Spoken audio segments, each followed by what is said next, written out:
Hey guys, welcome back to another YouTube video here on the channel. Today we're going to be discussing details about the new Destiny 2 DLC coming this November called Beyond Light. More specifically, I'm going to be giving you my opinions on Beyond Light from different things that we've heard and know, like the trailers and other reports, maybe even convince you on why I think that this DLC will be right up there, if not better than Forsaken. Keep in mind that this is just an opinion video and we're all entitled to that. Now that doesn't mean that I want you guys to stay quiet though. Please comment at any point if you do agree with me or disagree with me. I'd love to have a conversation with you about it. And so remember, if you do end up enjoying today's video, give the like button a slap for me. And if you want more guides, builds, and live streams, then consider hitting the subscribe button. And without further ado, let's get to it.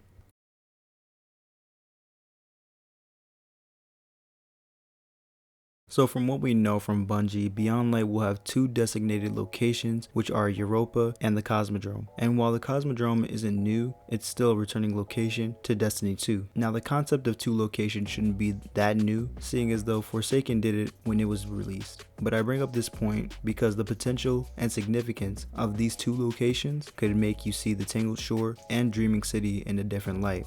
So with the coming of Europa, I'll admit we don't know what the vendors are going to be on that planet, but we do know that the Exo Stranger is going to be there, most likely as a vendor, at least that's what I'm thinking. But her significance really just depends on what she sells. She could be like another spider to us, who knows? But I really do think that after Beyond Light, her usefulness will kind of shrink and diminish over time, unlike the spider, which we actually still use to this day, and he was introduced in Forsaken. Now the Cosmodrome has a better potential than the Dreaming City, and that's simply because of all the things that we acquired or can acquire during our time there. Some ideas include bringing the exotic sword trio back, Dark Drinker, Boltcaster, and Raze Lighter, and I mean like officially bring them back, not just give us some rinky-dink legendaries in their place. I mean, think about it, if they actually remade or even kept them the same and just adjusted them to fit D2 standards, then I think the community would be very happy and appreciative of that as content, because the quest for those three swords were some of the most memorable things to come out of the Cosmodrome.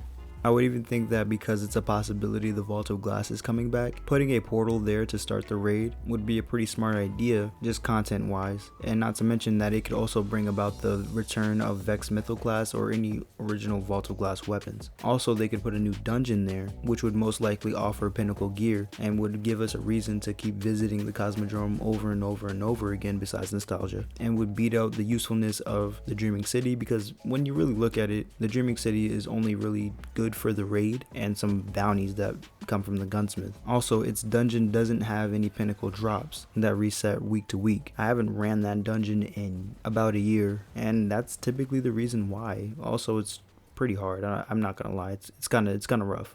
Being that we just spoke about exotics, we haven't seen or heard much from Bungie, but like I said, the potential is there. Forsaken had 23 exotics, and that's from weapons and armor between the three classes. But what we do know from what we saw at the GCX livestream is that Hawkmoon is coming back, as well as another weapon that is shown right here. I can't really remember if it was legendary, but if it's exotic, then that's just another exotic that's going to be added in Beyond Light. Not to mention this other exotic that we saw in the super trailer. Now, this could be exotic, it could be legendary. I'm leaning more to the exotic side simply because it looks unique enough to be one, which gives us 3-ish exotics right off the bat, and we're not even close to getting this DLC yet. So think about what's going to be revealed 2 months later from now.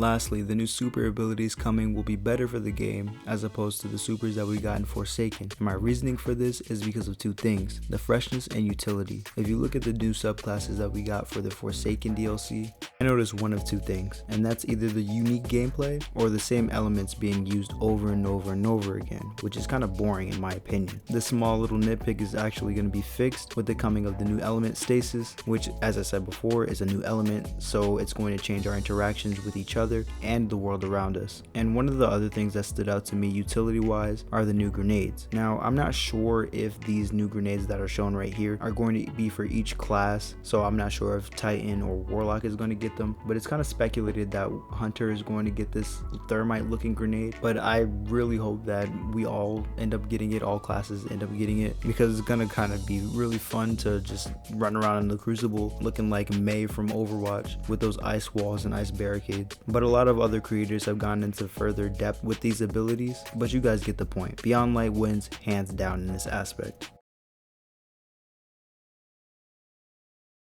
In order for me to tell you about the story of Forsaken, we gotta go back to what it was like before. This to many was known as a very dark period in the Destiny 2 community because content was really bad. The Red War campaign was lackluster and the Curse of Osiris DLC made everything worse. So much worse that a lot of the players ended up quitting the game due to lack of content and absolutely nothing interesting to be discovered. To be fair, things did get a little bit better in the next season, but by then a lot of content creators had already moved to other games like Call of Duty and Fortnite. One of the more interesting characters named Nokris was actually killed in a strike and was utilized very poorly. They even did the same thing with Zol, which is a hive god. I mean, come on now, at least give us a raid that's focused on Zol as opposed to Spire of Stars. Hate that raid. But on the day of June 11th, 2018, people went crazy and it was all over the E3 reveal of Forsaken, which showed our main man Cade 6 absolutely getting dicked down in front of us by 6 Scorn bosses that we would have to fight eventually. This absolutely shook the community to its core and we were angry for revenge. I know I was. We just lost the best character in Destiny 2 to an emo edgelord that we met in D1's campaign. I'm still not over that. And then Zavala further disrespects Cade's name by not joining us to fight and then just putting a damn plaque on the ground for us to walk all over. Like, that's disrespectful right there.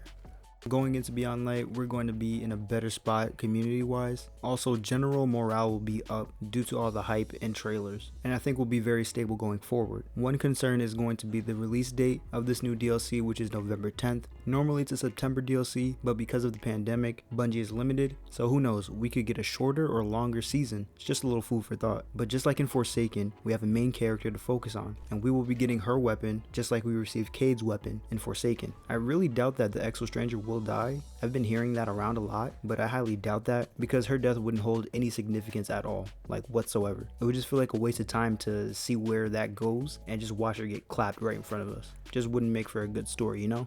But instead, and just hear me out on this, I promise you, you will not be disappointed. Instead of that, we have the Exo Stranger becoming a vessel for Cade 6, mainly his voice logs, and this is how it's going to happen. So we know that Europa is known as the home of the Exos. This is where they were constructed and where their minds were kind of transplanted into these Exo bodies. Now we know that Cade 6 also went here at some point to pay off his debts to Clovis Bray. Now what I'm thinking will happen, at some point in the campaign the Exo Stranger will call us to a secret spot in the lab and show us where Cade 6 was actually turned into an Exo. Maybe even have some footage of Cade 6 as a human being turned into the Exo. Then she'll link her mind to some hard drive with Cade's voice logs in it, and it'll be just like we're talking to Cade 6 again, but through the Exo Stranger's body. That would actually be a pretty good idea. They just have to pull it off right. And it will give us some more insight on how Cade 6 was actually turned, how Exos are actually turned. We'll see like what the process is, and we'll get to see Cade 6 in a human body for the first time ever. Now you can't tell me that's not a good idea right there.